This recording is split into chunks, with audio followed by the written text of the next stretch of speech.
자, 1920년대에는 이렇게 다양한 모습들이 보여지고 있는데 좀 더 가볼게요. 자, 먼저 여러분 대중운동부터 한번 보겠습니다. 네, 여러 가지 세력들. 여기에 이제 민족주의 진영이 들어가기도 하고 사회주의 세력이 들어가기도 하고 이제 이런 다양한 어떤 제가 하여튼 운동의 어떤 토대는 민족주의 진영과 사회주의 진영이에요. 이 민족주의 사회주의 진영의 후원을 받으면서 다양한 운동들이 활성화된 겁니다.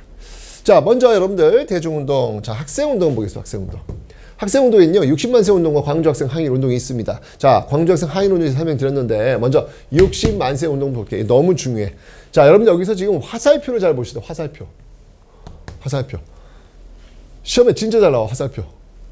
이게 어떤 느낌이에요, 여러분들? 이게 어떤 표시일 것 같아요? 이 화살표.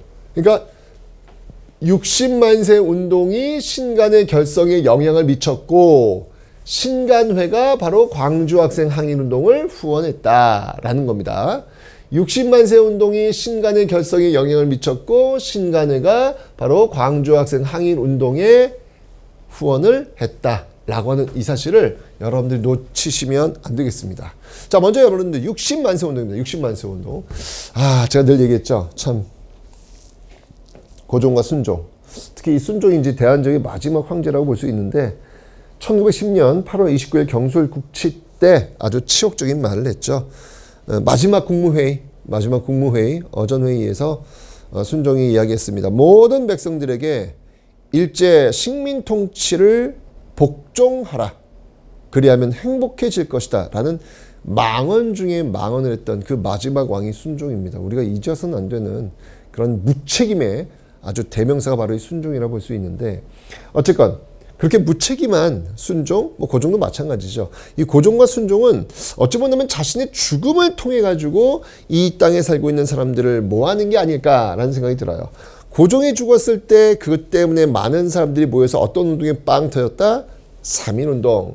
근데 그 아들 순종도 마찬가지야. 순종이 죽게 되면서 많은 사람들이 모이게 되는데 그걸 계기로 활용했던 운동이 바로 60만 세 운동이라는 얘기입니다. 60만 세 운동. 예, 학생들이 주도했던 그 운동인데 60만 세 운동을 주도할 때 왜 경문들을 뿌린단 말이에요. 뿌릴 때 그 경문을 인수해야 될 거 아니야. 그런데 그 인수했던 것이 어디였냐면 사실은 이 60만 세 운동을 기획한 기획 세력은 사회주의 진영이에요. 사회주의 진영인데 인쇄물을 한다든지 이럴 때 도움을 많이 받아요. 어디에? 민족주의 진영에 도움을 많이 받습니다. 자, 이렇게 민족주의 진영이 도움을 주고 사회주의 진영이 실행을 한 거예요. 특히 이제 사회주의 진영 중에서 이 학생들이 이제 주도가 되었던 어떤 그런 모습들인데 그 때문에 어쨌건 60만 세 운동회에서는 좌와 우, 민족주의 진영과 사회주의 진영이 서로 르렁 한 게 아니라 서로 손을 잡았단 말이지. 그 손을 잡고 활동을 해서 아까 제가 설명드렸던 조선민흥회, 정우의 선을 거쳐가지고 신간회가 결성이 되었다는 이야기예요. 그 신간회가 바로 광주학생 항일운동을 또 후원했다. 60만 세 운동, 신간회, 광주학생 항일운동 요 흐름을 여러분 잊으시면 안 돼요. 너무 중요합니다. 너무 중요합니다. 아셨죠? 네, 여기 학생운동이 되겠습니다. 광주학생 항일운동은 뭐였냐면 여러분들 이거는 나주와 광주 사이를 오고 가는 통학열차가 있었는데 거기에 타고 있었던 여학생들의 그 댕기 딴 여학생들을 일본 학생들이 머리채를 쥐고 흔든 거지, 장난을 친 거지. 근데 사고를 안 한 거예요. 그래서 나주역 플랫폼 딱 내려가지고 한국 학생들이 기분 나쁜 거야. 너 왜 우리 누나, 너 왜 우리 여학생 괴롭혀? 이런 하고 붙은 거야. 이게 패싸움으로 벌어졌고 이 패싸움 과정 속에서 일제 경찰이 일본 학생들은 아주 후하게 내보냈는데 조선 학생들은 너무 강하게 압박을 하는 거예요. 이건 민족 차별이죠. 이게 쫙 알려지기 위해서 전국에 있는 학생들이 동맹휴학으로 싸우는 그 모습이 바로 광주학생 항일운동. 이거는 1919년에 있었던 3.1운동 이후 가장 큰 제2의 3.1운동이다 라고 불릴 정도로 규모가 엄청나게 컸다. 광주학생 항일운동. 몇 년이에요? 1929년이에요. 19년도에 3.1운동이잖아. 바로 29년도에 광주학생 항일운동. 3.1운동이 전국적 확산된 이후 뭐라 그랬어요? 학생이라고 그랬잖아. 학생들이 쫙 퍼지면서 바로 이 3.1운동은 전국적 항일을 이끌었다. 그런데 여기 보시면 알겠지만 바로 60만 세 운동, 광주 학생 항일 운동 모두 이끈 세력 주체는 바로 학생이었다. 학생은 바로 저 먼 푸른 하늘을 마음껏 비상하는 독수리와 같은 존재다. 그런데 요즘 이게 학생들 이렇게 보면은 이게 기성세대가 학생들을 닭장 속에 가두는 것 같아. 이거 마음껏 하늘나는 그 푸른 하늘나는 독수리야, 독수리 학생들은. 그런데 그 독수리를 닭장 속에 가둬놓고 점수라는 모이를 주면서 닭처럼 살게 만드는 거죠. 독수리도 독수리가 자기가 독수리인지 몰라. 난 닭이야. 이렇게 같은 모습들은 아닐까라는 생각이 드는 겁니다. 역사를 배우는 이유는 바로 그런 거죠. 깨우치기 위해서요. 깨우치기 위해서. 내가 닭이 아니라 독수리라는 정말 그 자유를 향해 비상하는 푸른 하늘을 마음껏 나르는 그 독수리라는 사실. 역사를 통해서 봤을 때 역사의 거인 바로 그 자유를 비상했던 그 독수리 바로 학생 청춘들을 만나면서 내가 누구인지 한번 깨달았으면 좋겠다라는 겁니다. 광주 학생 항일 운동이었습니다. 자, 여러분들 다시 한번 60만 세 운동으로 신간회가 만들어졌고요. 이 신간회가 바로 광주 학생 항일 운동을 후원했다는 사실. 1920년대 내용이었습니다. 너무너무 중요합니다. 꼭꼭꼭 기억하세요. 자, 그런데 이런 거 학생들뿐만 아니라요. 소년 운동도 전개합니다. 이 소년 운동은 이제 아무래도 이 학생들이 주도했다기보다는 이제 기성세대들이 어린이들을 위해서 뭔가를 준비했겠죠. 이 어린이날을 주도한 그 종교는 천도교. 바로 방정환이라는 사람에 의해서 천도교가 주도해서 나온 게 어린이날입니다. 여러분들 왜 천도교? 천도교는 어느 종교에서 이름을 바꾼 거예요? 동학입니다. 이 천도교가. 동학에서 이름을 바꾼 게 바로 천도교예요. 여러분 동학 제일 중요한 사상이 뭐예요? 인내천, 사람이 곧 한울, 그리고 시천주. 내 마음속에 한울님을 모시고 있다라는 거예요. 이 모든 세상 만물은 다 개별적으로 한울님을 모시고 있다. 그러니까 어떻게 해야 돼요? 하나님 공경해야지. 사람을 공경해야지. 이 당시 여러분들 어린이라고 하는 용어 자체가 존재하지 않았어요. 그냥 작은 놈, 큰 놈, 그리고 뭐 하는지 알아요? 이 당시 아빠 술 드시고 오시면 술 심부름하고 또 많이 취하시면 개패든 맞고 이런 존재였어요. 어린이라는 존재가. 이제 그런 존재를 보고 그러지 말자. 그 어린이도 역시 시천주 한울님을 모시고 있으니 공경하고 잘 보살피자 라고 만들어진 게 바로 이 어린이날의 기원이 되는 겁니다. 광주 학생 항일운동 이게 기원이 된 게 바로 학생 독립운동 기념일이고요. 어린이 이 소년운동의 어떤 그 기원이 되었던 게 바로 지금 어린이날. 그래서 학생 독립운동 기념일 11월 3일 그리고 어린이날 5월 5일 기억을 좀 해놓으시면 되겠네요. 하지만 성격은 완전히 다르다. 어린이날은 사회로부터 무언가를 받는 날 오케이. 하지만 학생 독립운동 기념일 11월 3일은 학생들이 사회에 무엇을 줄 것인지 고민하고 실천하는 날. 다릅니다.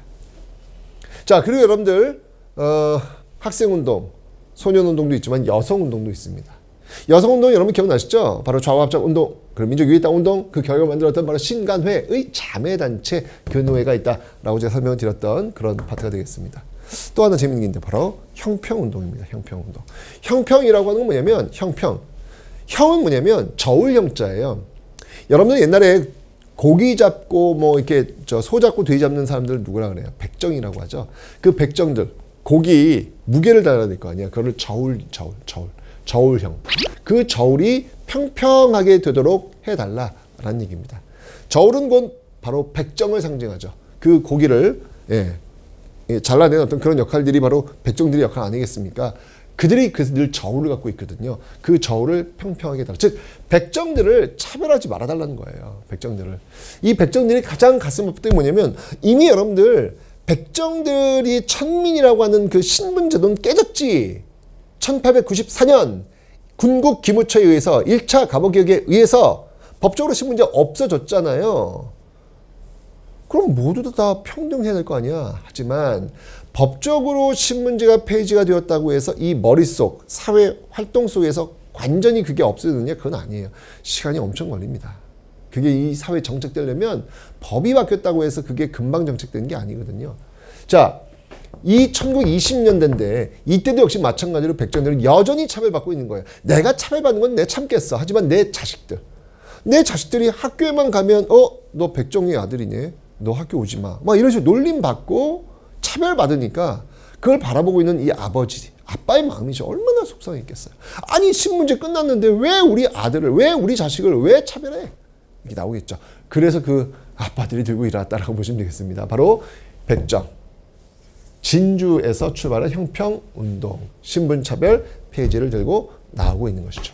자, 이렇게 정말 다양한 운동, 학생운동, 그 다음에 뭐 소년운동, 여성운동, 형평운동, 다양한 모습으로 1920년대 소위 문화통치에 전개가 되고 있다라는 것이죠. 자, 그런데 여러분들, 이런 여러 활동 중에서 제일 중요한 게 뭐였냐면 바로 신간회였습니다. 신간회 너무 중요합니다, 여러분. 신간회 바로 60만세 운동의 영향 속에서 만들어진 게 신간회였고, 신간회가 광주 학생 항일 운동을 후원했다라고 하는 사실 너무너무 중요합니다. 너무너무 중요한데 이런 어떤 활동들 이외에 의열투쟁이 있어요, 여러분들. 의열투쟁. 1920년대 주로 전개되었던 의열투쟁. 그 의열투쟁을 진두지휘했던 단체가 바로 이 의열단이 되겠습니다.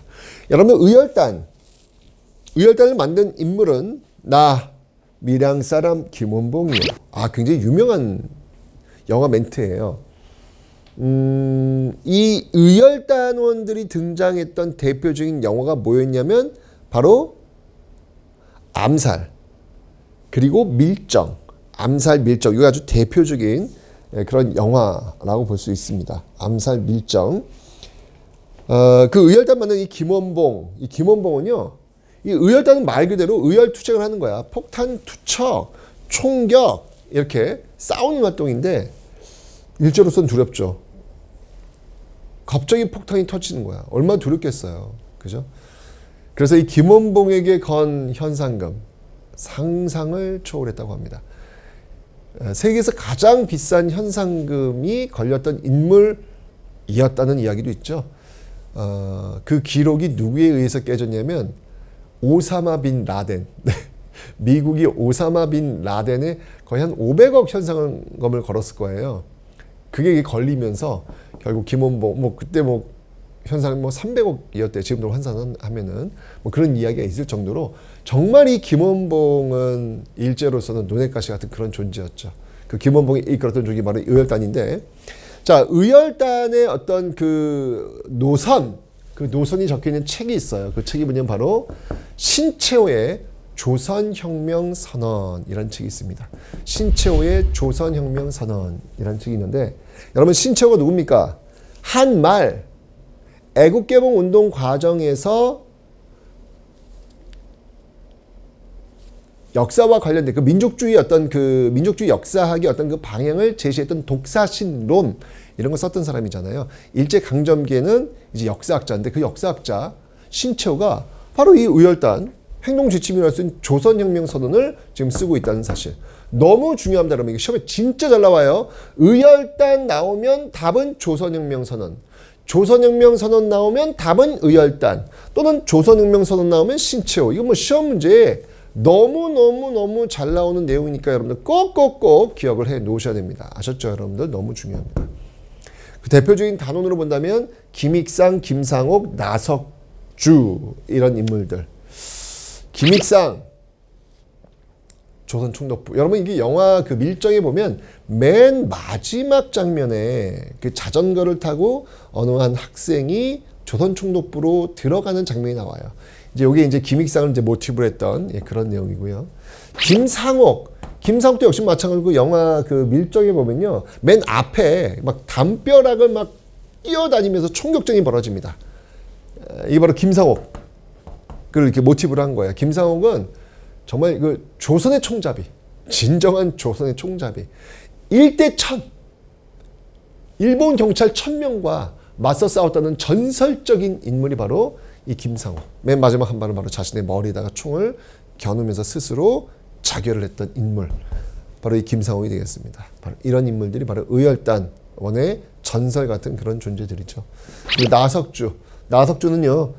서울시내 이 동양척지 주식회사가 이 명동에 있어요. 지금 서울 명동. 그리고 식사은행이 역시 이것도 명동 그 지금 롯데백화점 자리예요.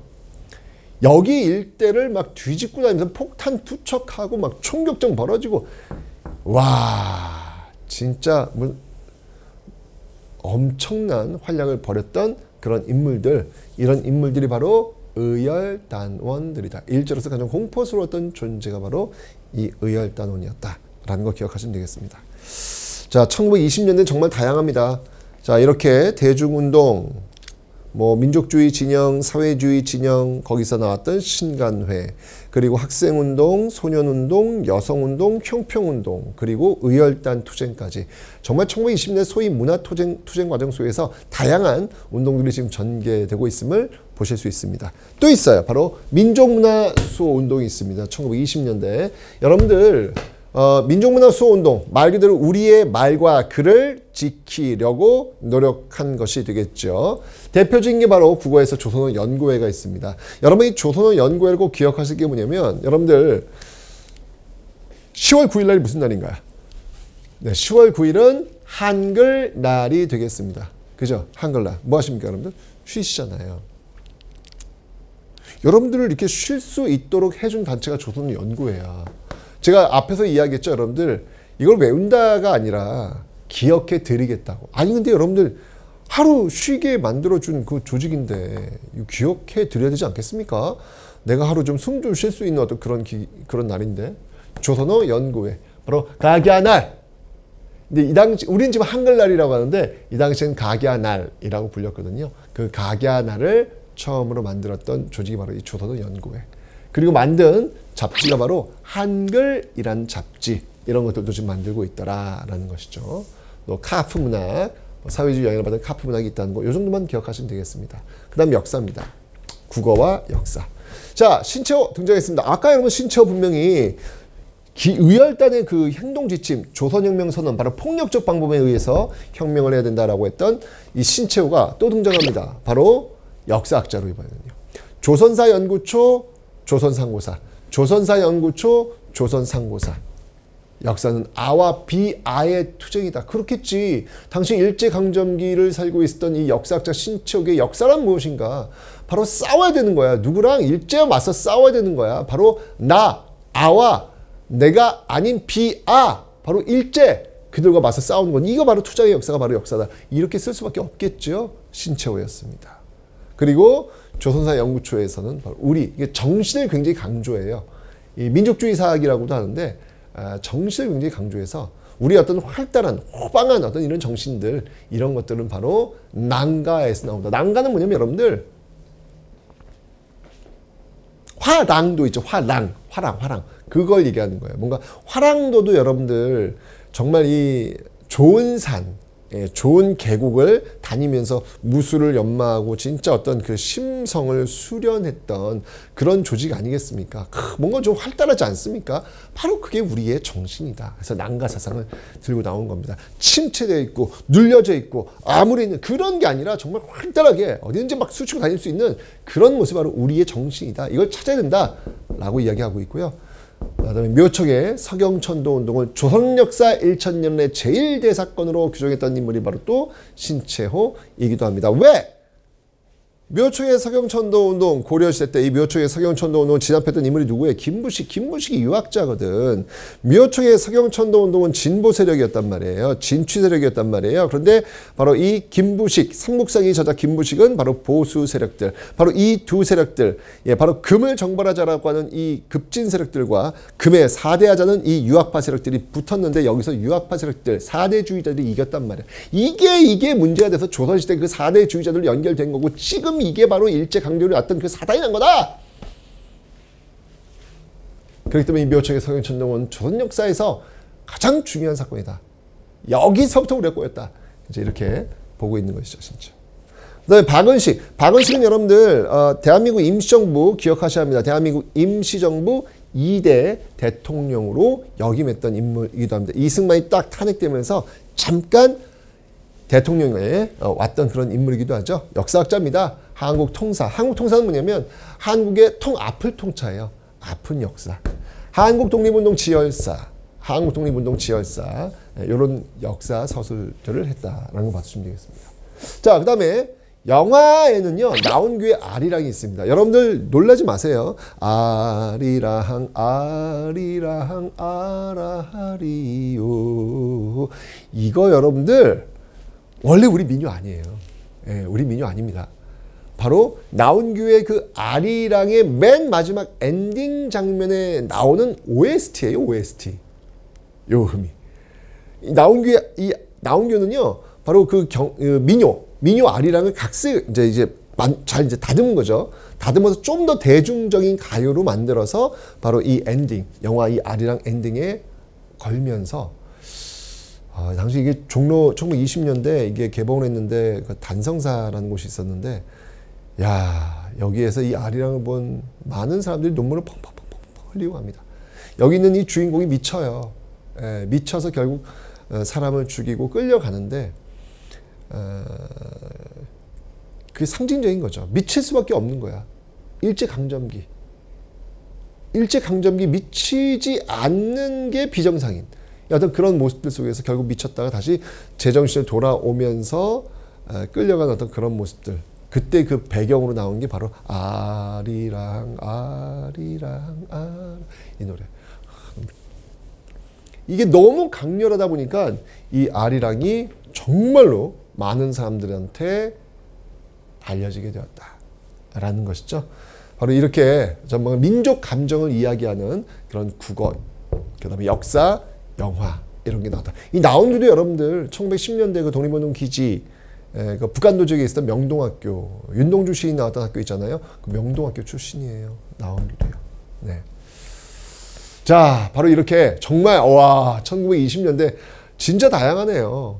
그죠? 국내의 활동이었습니다. 국내 민족주의 진영, 사회주의 진영. 민족주의 진영은 물산장려운동, 밀립대학 설립운동, 그리고 문맹퇴치운동. 사회주의 진영은 암태도 토작쟁이, 그리고 원산총파업. 이 둘이 손잡고 신간회라는 걸 결성했다는 것. 이 신간회 결성 과정에서 60만세 운동이 있었고 그 결과 광주학생 항일운동을 후원했다는 것. 그다음에 어린이날 소년운동이 있었고 그 후에 여성운동이 있었고 형평운동, 진주에서 출발할 때 형평운동, 백정들의 신문차별 폐지운동 전개되고 있었다는 거. 그죠? 그리고 의열투쟁, 김호봉이 같은 의열투쟁, 조선혁명 선언을 바탕으로 한 폭력에 의해서 세상을 바꿔보자라고 했던 의열단 활동도 있었고요. 바로 이런 민족문화수호 운동들이 전개되고 있었다. 와우, 국내에서 진짜 정말 다양한 운동들, 소위 문화통치 시대에 만들어지고 있다는 것을 보여주고 있습니다. 그죠?